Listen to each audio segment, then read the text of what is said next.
नमस्कार। हमने कल अपना कार्यक्रम किया था आलोक वर्मा जो सीबीआई के डायरेक्टर थे उन पर और जस्टिस अर्जुन सीकरी उन पर कि किस तरह हैं दो बेहतरीन इंसान, एक बेहतरीन पुलिस अफसर, एक बेहतरीन जज के हाथों एक बेहतरीन पुलिस अफसर सीबीआई के डायरेक्टर को किस तरह से नुकसान पहुंचा, अपने आप में एक ट्रेजेडी भी है। उसमें जिक्र आया था सीवीसी की रिपोर्ट का, चीफ विजिलेंस कमिश्नर की रिपोर्ट का, जिस पर कमेंट दिया था जस्टिस पटनायक ने कि आलोक वर्मा जो सीबीआई डायरेक्टर हैं उनके खिलाफ कोई करप्शन चार्जेस नहीं है। क्या उस रिपोर्ट को तवज्जो दी गई थी उस मीटिंग में जिसने फैसला किया कि आलोक वर्मा को हटाया जाए, जिसमें प्रधान सेवक जस्टिस अर्जुन सीकरी और नेता विपक्ष जो हैं मल्लिकार्जुन खड़गे वो शामिल थे? क्या उस रिपोर्ट को तवज्जो दी गई थी? ये सवाल अभी तक इसका सही जवाब हमारे सामने नहीं आया है कि जस्टिस पटनायक की रिपोर्ट को कितनी तवज्जो दी गई कि आलोक वर्मा के खिलाफ कोई भी चार्जेस नहीं है करप्शन के।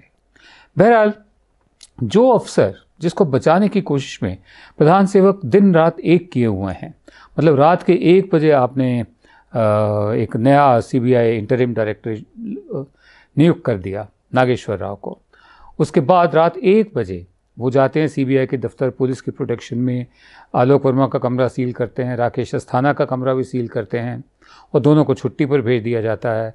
फिर सुप्रीम कोर्ट आलोक वर्मा को बहाल करती है, लेकिन बहाली के साथ साथ ये भी कहती है कि जो सिलेक्शन कमेटी है वो सीवीसी की रिपोर्ट, सेंट्रल विजिलेंस कमिश्नर की रिपोर्ट पढ़ लें जो देख रेख में हुई जस्टिस पटनायक की।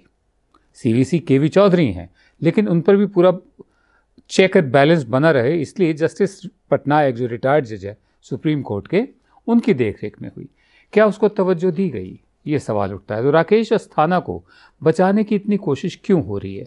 कौन है राकेश अस्थाना? मैं आपको थोड़ा सा बता देता हूँ। प्रधान सेवक और अमित शाह के बहुत करीबी माने जाते हैं ये। काफ़ी सारे इनके पास इंपॉर्टेंट पोजीशन रही हैं इनकी करियर में। ये आईजी पुलिस रहे हैं वडोदरा के, जॉइंट कमिश्नर पुलिस रहे हैं अहमदाबाद के और कमिश्नर पुलिस रहे हैं सूरत और वडोदरा के।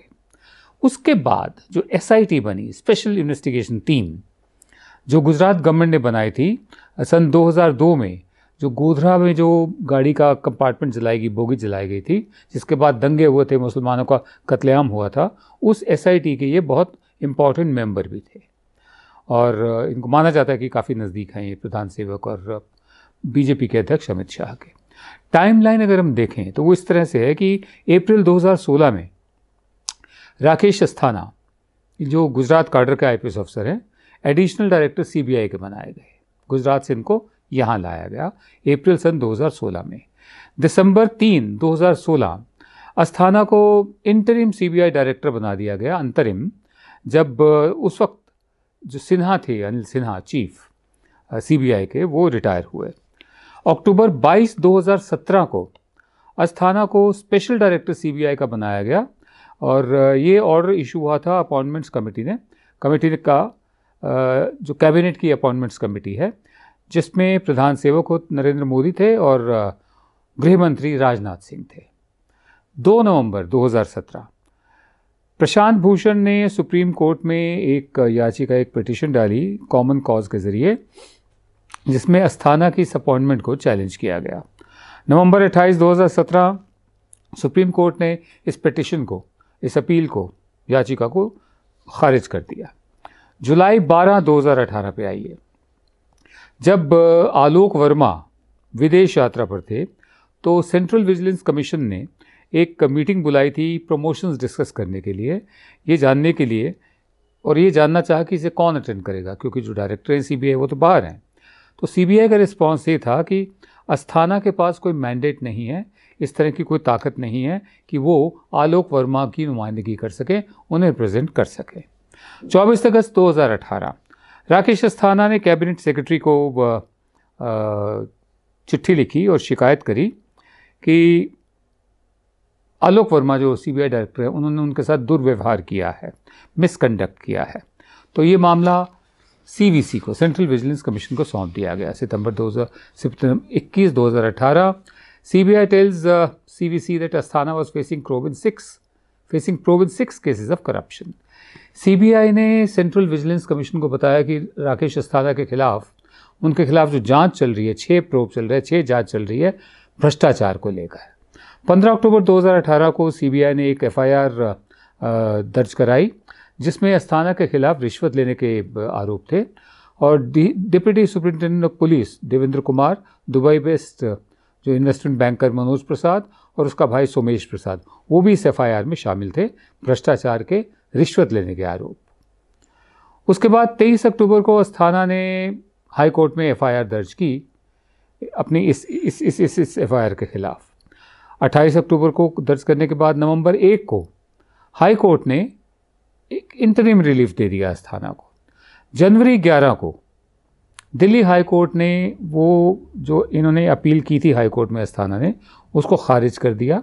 एफआईआर लॉन्च्ड जो सीबीआई के खिलाफ जो इन्होंने जो एफआईआर दी थी उसको खारिज कर दिया और अपना जो स्टे दे रखा था क्रिमिनल प्रोसीडिंग इनके खिलाफ ना की जाए वो भी रोक दिया, वो भी बंद कर दिया।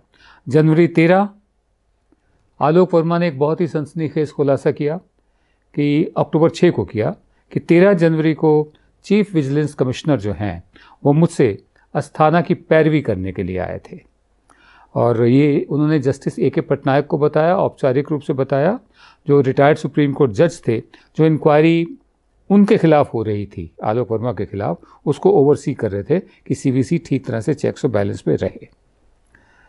Central vigilance commissioner KV Chaudhary paid a visit to my residence on October 6 as an arbitrator for then CBI special director Rakesh Asthana.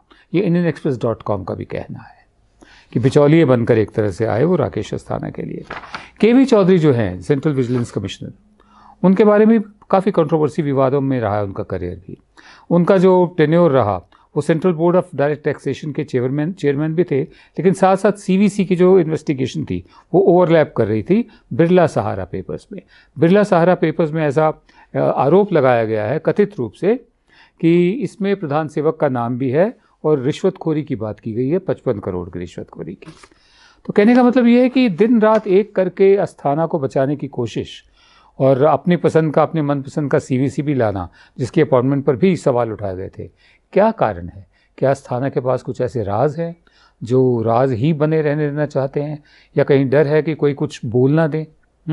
दिन रात एक करके, मतलब जो और इम्पॉर्टेंट इश्यूज़ है, जो और बातें हैं, उनके लिए समय नहीं है, लेकिन दिन रात एक करके रात को 1 बजे दफ्तर सील करवा के उसके बाद सुप्रीम कोर्ट जब बहाल भी करता है बावजूद उसके जल्दी में, ये तो उन्होंने, जस्टिस पटनायक ने भी कहा कि ये फैसला बहुत जल्दी में लिया गया है और मेरी रिपोर्ट को तवज्जो नहीं दी गई कि जल्दबाजी में एक फ़ैसला लिया गया कि आलोक वर्मा को हटाया जाए।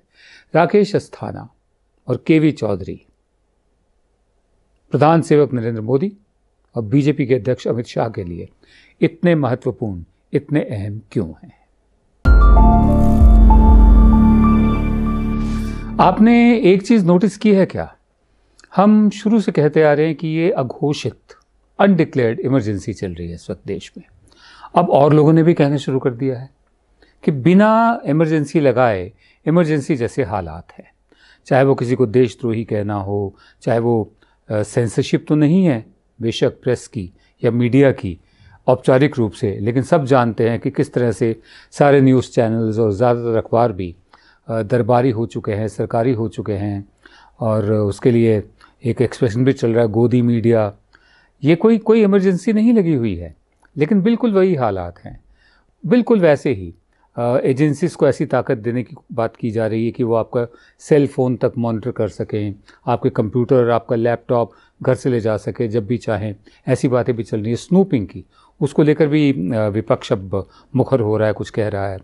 साथ ही साथ जो रिश्वत होती है, ख़ासकर चुनाव के दिनों में हमारे यहाँ चलन रहा है कि शराब और पैसा झुग्गी झोपड़ी में बढ़ता है, जहाँ जहाँ वोटर हो वहाँ बढ़ता है, और सस्ती साड़ियाँ मुफ्त में दी जाती हैं। तो अब वो औपचारिक रूप से हो रहा है। शराब और पैसे की बात नहीं कर रहा हूँ, मैं ये बात कर रहा हूँ कि औपचारिक रूप से मास इलेक्टोरल ब्राइबरी चल रही है।